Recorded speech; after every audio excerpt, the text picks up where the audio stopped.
What's up, my fellow gamers? Welcome back to Joe Cobra Gaming. Today I'm going to be bringing you my thoughts on Crackdown 3, made by Sumo Digital and published by Microsoft. This is an Xbox One exclusive. Let's go through my thoughts on the game. Let's start with the good stuff. Terry Crews being in the game is fantastic.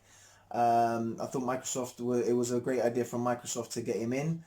He added a lot of charisma to the game, which it never really had in 1 and 2. The city I thought was very good as well. I thought the city looked great.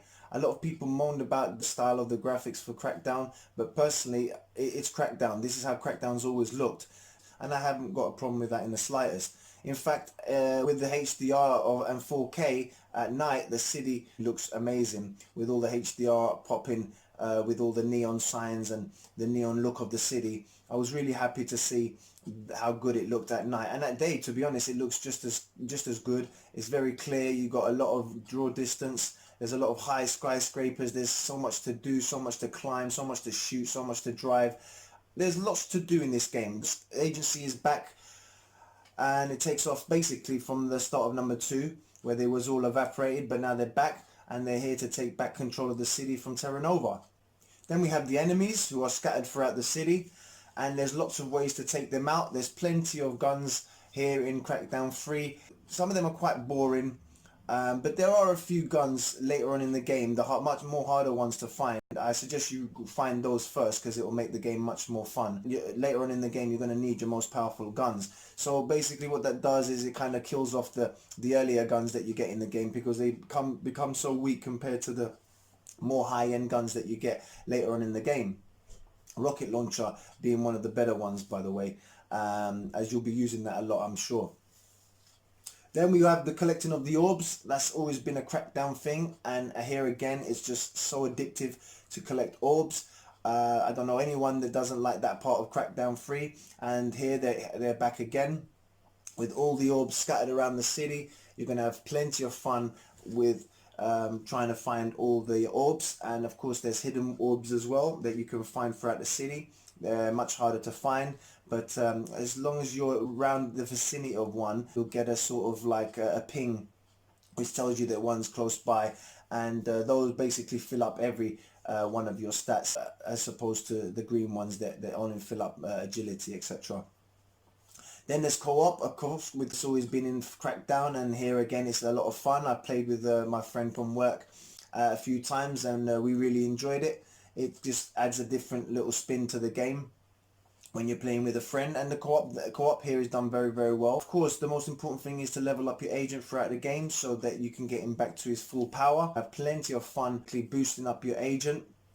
You have your agility, your driving, your shooting, your melee. All these levels can be powered up to, I think it's level 5, or is it up to level 4, and then the last level it stays at max and you can't power it up anymore. And as you go to the higher levels, you get some really, really cool stuff. Some of my favorite being the power punch for boosting up your melee. And of course your agility is always going to be the most helpful thing in Crackdown 3, and I think near the end you can probably unlock the jetpack, which I found was a lot of fun as well, which I don't remember any of the other two having. So that was a nice new addition. There's also many other unlocks that you can do. The driving ones are great as well, because you get to unlock other faction cars. There's even a tank in there when you get to the higher levels, and the tank can cause some immense destruction, again adding more fun to the game. The campaign is decent enough. It's pretty long. Like I said, the story, it doesn't really matter in these games. It's all about the sandbox and having fun. There's also boss battles, and some of the boss battles are fun. You have to basically take down each faction's power levels down. One of the bosses will appear and you'll have to take him out, and then you will have control of that area again. Some of these battles are pretty much just shoot at the target and wait until the life disappears. But there are, to be honest, 2 or 3 fights, especially the last boss fight against Elizabeth Namand, I think her name is. And yeah, that was pretty exciting. That was felt something new to Crackdown. To be honest, the boss battles have never been really exciting, but there's 2 or 3 in here that you might find are quite enjoyable. Sumo Digital done something really cool that I like, where they separated the achievements for the campaign and the multiplayer, which I really hope that other games will follow suit, because I don't think there's many other games that really have done this. Those of us that don't like to play have our online achievements mixed in with our campaign achievements, I thought this was fantastic, which then gives you the option of picking which one you'd rather play, or play both if you're that way inclined. So that was a very cool thing that they added. But yeah, the multiplayer is a disaster really. Again, for the time it took to make this game, the multiplayer was a huge letdown. The destruction is not what we was promised. The destruction just looks like an afterthought now, just something that they added on. It just feels very light when you shoot through the walls, and it takes away from the game, if you ask me. Then of course there's not enough modes. There's just your standard deathmatch mode. There is also a second multiplayer mode which I don't even really remember, but to be honest, like, this is where the game suffers. And the multiplayer, which I thought was going to be the better part of the game, and instead the campaign actually turned out to be much more fun. So yeah, it's a shame that the multiplayer didn't work as well, but yeah, we all know the problems that it had while it was being made, and the multiplayer seemed to have suffered from it. The city, although it looks fantastic, for me it felt a little empty. You know, when you're doing the sandbox games, it's important for me, I think, to have life and like a bit of vibrancy in the city. And although the city for me looks amazing, it just didn't feel lived in, and it was a shame, because I just hope it was more. I just wanted it to be more populated, and that would have added something more to the game. I think there is pedestrians and people in the city, and they just don't say much, and they just look very robotic. There are some funny lines that you can come across while playing, but generally it's not well populated, and it gives the city an empty feel. The mechanics for the driving they're quite terrible, but it's going to take some time getting used to it. But if you stick to it, you will, like me, get used to it, and it gets better.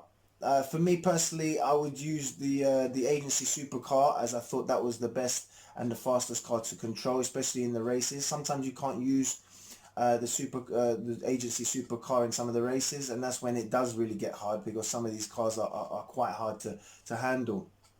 But it's a shame that they didn't get the driving right, as that's a big part of a sandbox. The game is quite repetitive as well. There's the side missions become quite repetitive, although some of the side missions are quite fun, especially some of the radio station ones, where you have to get to the top of a radio station, and there's some really intense platforming involved in these, and I genuinely found fun.